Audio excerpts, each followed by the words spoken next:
ASM info viewers அனைவருக்கும் வணக்கம். நான் உங்கள் டாக்டர் ராஜலட்சுமி, சித்த மருத்துவர். இந்த பதிவில எதை பற்றி பார்க்க போறோம் அப்டின்னா, கருவாடு பற்றி பார்க்க போறோம். கருவாடு அப்படிங்கிறது பல பேருக்கு பிடித்த ஒரு விஷயமா இருக்கும். பட் எடுக்கிறதுல வந்து ஒரு ஹெசிடேஷன் வந்து இருக்கும். என்ன அப்படின்னு பார்த்தீங்கன்னா, இது எடுத்தா என்னென்னமோ பிரச்சனை, கிட்னி பிரச்சனை வரும் அப்படின்னு சொல்றாங்க. ஸ்கின் ப்ராப்ளம் வரும்னு சொல்றாங்க. நோய் வந்து அதிகமாகும், பிளட் பிரஷர் அதிகமாகும் அப்படின்னு வந்து சொல்றாங்க. அப்படிங்கனால ரெஸ்ட்ரிக்ட் பண்றோம். ஆ ஒரு ஆக்சுவலா கருவாடு அப்படிங்கிறது மீன உலர்த்தி எடுக்கிறது தான் கருவாடு. ஆனா மருத்துவர்களும், இந்த மருத்துவ உலகமும் இந்த அதாவது இந்த ஃப்ரெஷ் ஃபிஷ்க்கு குடுக்குற அந்த இம்பார்ட்டன்ஸ வந்து இந்த கருவாடுகளுக்கு வந்து குடுக்குறது கிடையாது. அது அவ்ளோ வந்து தேவையில்லாததா? இல்ல யார் எடுக்கலாம்? எப்படி எடுக்கலாம்? கருவாடு சாப்பிடும் பொழுது என்ன நம்ம கவனத்துல கொள்ளணும்? எந்த கருவாடெல்லாம் மருத்துவ பயன் உள்ளது அப்படிங்கிறதுக்கு தான் இந்த பதிவு. யூசுவலா கருவாடு, ட்ரை ஃபிஷ் அப்படிங்கிறது பாரம்பரியமா நம்மளுடைய மண்ணுலயும் சரி, இல்ல தமிழர்கள், இல்ல குளிர்ந்த பிரதேசங்கள்ல வாழ்றவங்களும் சரி, எல்லோருமே என்ன அப்படின்னு பார்த்தீங்கன்னா, ஏன்னா மீன் அப்படிங்கிறது ரவுண்ட் த சீசன் கிடைக்காமல் போகலாம். இல்ல ஏதாவது ஒரு காலங்கள் வரணும். அப்ப வந்து கிடைக்கும் பொழுது, அதிக அளவுல ஒரு மீன் கிடைக்கும் பொழுது என்ன அப்படின்னா, அத பிரிசர்வ் பண்ணி வச்சுக்கணும். அதற்காக என்ன பண்ணாங்க அப்படின்னா, ஃபிஷ்ஷ வந்து ட்ரை பண்ணாங்க. இதுக்கு நெறைய மெத்தட்ஸ் வந்து இருக்கு. யூசுவலா என்ன அப்படின்னு பார்த்தீங்கன்னா, உப்பு போட்டு வெயில்ல காய வைக்கிறது. இந்த கருவாடுங்கிறது என்ன அப்படின்னா, யூசுவலா மீன்ல இருக்கக்கூடிய அந்த நீர்ப்பதம் இருக்கு பார்த்தீங்களா? 70, 80% அந்த நீர்ப்பதத்த வந்து வெளியேற்றிருவாங்க. மாய்ஸ்சர எடுக்கும் பொழுது, ஒரு நீர்ப்பதம் இருக்கும் பொழுது தான், அதுல ஏதாவது ஒரு கிருமி, பூஞ்சை போன்றவை வந்து வளரும். அந்த உணவு வந்து பாழா போகும். அத எடுக்கிறதுனால, அது வாழக்கூடிய அதாவது அது அது உண்ணக்கூடிய அந்த தகுதி, அந்த காலம் வந்து கொஞ்சம் எக்ஸ்டெண்ட் ஆகும். அந்த மாதிரி தான் வந்து கருவாட வந்து பிரிப்பேர் பண்ணாங்க. சிலது அப்படியே வெயில்ல வந்து உலர்த்தி, உப்பு போட்டு உலர்த்தி, சிலது வந்து என்னன்னா புகை போட்டு, இந்த மாரி நெறைய ப்ராசஸ் இருக்கு. இன்னைக்கு என்ன பண்றாங்க, பெரிய பெரிய ஃபேக்டரியில நெறைய ட்ரேஸ் மாதிரி எல்லாம் இருக்கு. அதுல வச்சு உலர்த்தி வந்து அந்த நீர்த்துவத்த வந்து எடுக்குறாங்க. அந்த மாதிரியான ஒரு விஷயம். இப்ப நம்ம மீன்னு சொல்றப்ப, நம்ம முக்கியமா அதுல என்ன வந்து பார்க்குறோம்? புரதம் தான் வந்து பார்க்குறோம். Protein. Protein, omega 3 fatty acids இதெல்லாம் வந்து மீனுக்கு வந்து நம்ம ஹைப்பா சொல்லக்கூடிய ஒரு விஷயம். ஆனா நம்ம யோசிச்சோம் அப்டின்னா, ஒ மீனை விட கருவாட்டுல தான் என்ன அதிகமா இருக்கு அப்டின்னா, புரதம் வந்து அதிகமா இருக்கு. இப்ப இந்த இது என்ன பண்றாங்க அப்டின்னா, உலர்த்துறாங்க. 70, 80% தண்ணீர் எடுக்கும் பொழுது, ஒரு சராசரி மீன், ஃப்ரெஷ் மீன்ல இருக்கக்கூடிய புரதம் வந்து நமக்கு கிடைக்கக்கூடிய புரதம் வந்து பார்த்தீங்கன்னா, 40லருந்து ஒரு 55, 60% அப்டின்னா, இந்த உலர்ந்த கருவாடிலிருந்து கிடைக்கக்கூடிய புரதம் என்ன அப்டின்னு பார்த்தீங்கன்னா, 60, 80% வந்து நமக்கு புரதம் வந்து கிடைக்கும். ஸோ நியூட்ரிஷன் அந்த சத்துக்கள் இத பொறுத்தவரைக்கும் மீன்களுக்கும் ஃப்ரெஷ்ஷா கிடைக்கக்கூடிய மீன்களுக்கும், இந்த கருவாடுகளுக்கும் பெரும் வித்தியாசம் வந்து கிடையாது.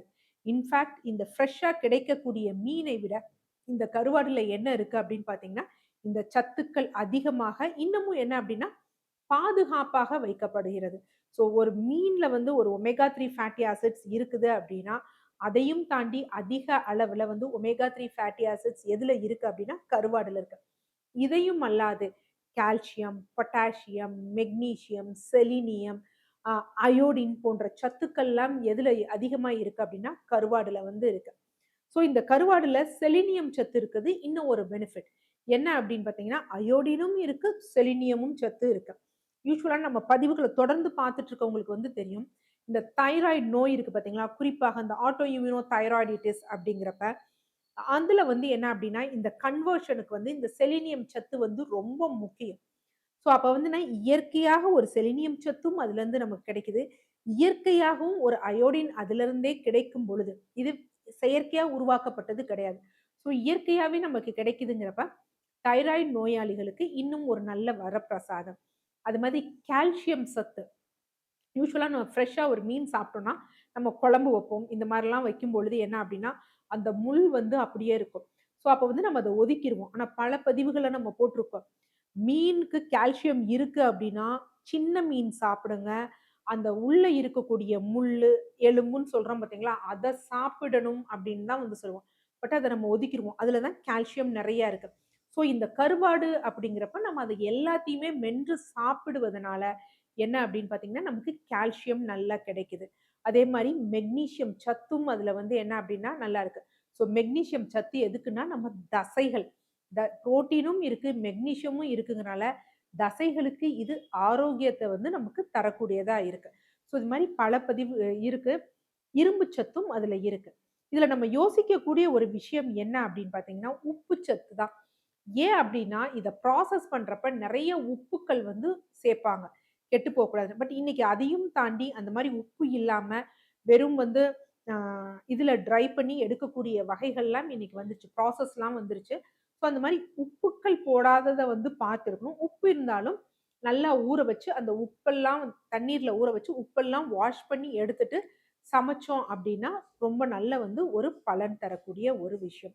ஸோ அப்ப கருவாடுல நெறைய சத்துக்கள் இருக்கு. இந்த ட்ரேஸ் மினரல்ஸ் அப்படிங்கிறது கருவாடுல வந்து இருக்கு.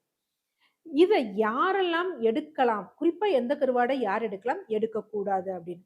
இப்ப யூசுவலா வந்து நமக்கு வந்து பார்த்தீங்கன்னா, முன்னாடிலாம் நம்ம வீட்ல அம்மை போட்டிருந்ததுன்னு வச்சுக்கோங்களேன். நம்ம அம்மாச்சி, அப்பத்தா அவங்கலாம் என்ன சொல்லுவாங்க அப்டின்னா, "கருவாட்டு குழம்பு வச்சு குடுங்க" அப்டின்னு சொல்லுவாங்க. என்ன காரணம் அப்டின்னா, இந்த அம்மை நோய்கள்லாம் பெரும்பாலும் வைரல் இன்ஃபெக்ஷனால வரக்கூடியது. ஸோ இதுல ட்ரேஸ் மினரல்ஸ் நெறைய இருக்கு. நோய் எதிர்ப்பு சக்தியை பெருக்கக்கூடிய ஜிங்க் போன்றவை இருக்கு. இரும்பு சத்து இருக்கிறதுனால, இது இந்த ஈஸியா வந்து என்ன அப்டின்னா, இந்த வைரல் இன்ஃபெக்ஷன கிராஸ் ஓவர் அதாவது குறைக்கக்கூடிய தன்மை இருக்கு. ஸோ அதனால தான் என்ன அப்படின்னு பார்த்தீங்கன்னா, அந்த கருவாட்டு குழம்ப வச்சு குடுக்குறது ரொம்ப முக்கியம். கருவாடு சாப்பிடுங்க, கருவாடு தொக்கு சாப்பிடுங்கன்னு சொன்னது ரொம்ப முக்கியமான விஷயம். அடுத்து இந்த தோல் நோய் இருக்கு பார்த்தீங்களா? அவங்க கருவாடு ஏன் எடுக்கக்கூடாதுன்னா, மெயின் விஷயம் புரோட்டீன் அதிகமா இருக்கு. அடுத்து இதுல உப்பு இருக்கு பார்த்தீங்களா? அதுவும் ஜாஸ்தியா இருக்கு. ஸோ அந்த பிளட்ட வந்து இம்ப்யூர் பண்ணும்.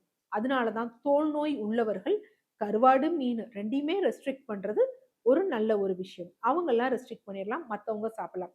அது மாரி சிறுநீரக செயலிழப்பு உள்ளவங்க, அவங்களும் இந்த கருவாடு இது பண்ணும். ஏன்னா, இதுல கொஞ்சம் பொட்டாசியம் சத்தும் ஜாஸ்தியா வந்து இருக்கு. சில முக்கியமான கருவாடுகள் இருக்கு. அத நம்ம உடம்புக்கு இவ்ளோ நல்லதுன்னு. அதுல ரொம்ப முக்கியம் என்ன அப்படின்னு பார்த்தீங்கன்னா, நெத்திலி கருவாடு. ஏன்னா, இது காமனா நம்ம யூஸ் பண்ணக்கூடிய கருவாடு.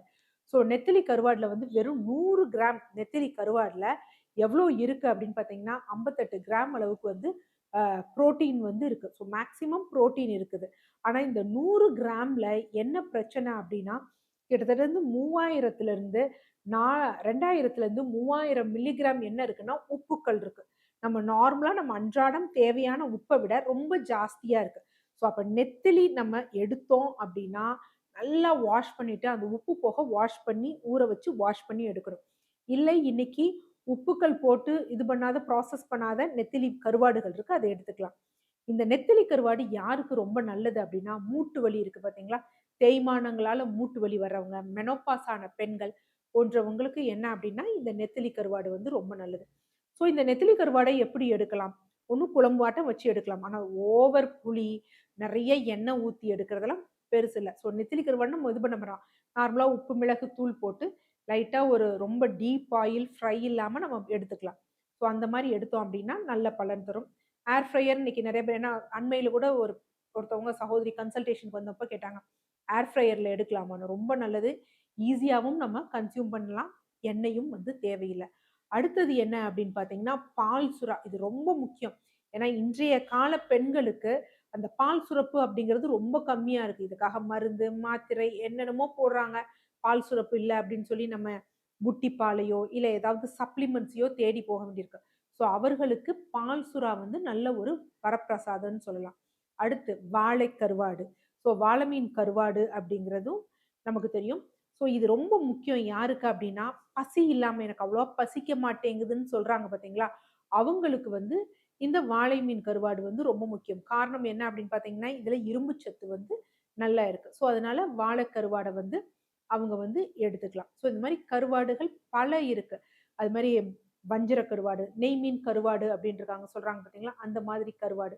ஸோ நெய் மீன் கருவாடெல்லாம் வந்து ரத்தச்சோகை இருக்கிறவங்களுக்கு நல்ல பலன் தரும். ஸோ அப்ப வந்து அதுவும் மருத்துவ குணமுள்ள ஒரு இதுதான். பட் யார் எடுக்கணும்? எப்படி ப்ராசஸ் ஆயிருக்கு? அப்படிங்கிறத பொறுத்து வேறுபடும். ஸோ அதனால கருவாடு அப்படிங்கிறது முற்றிலும் ஒதுக்கப்பட வேண்டிய ஒரு உணவு கிடையாது. நன்றி.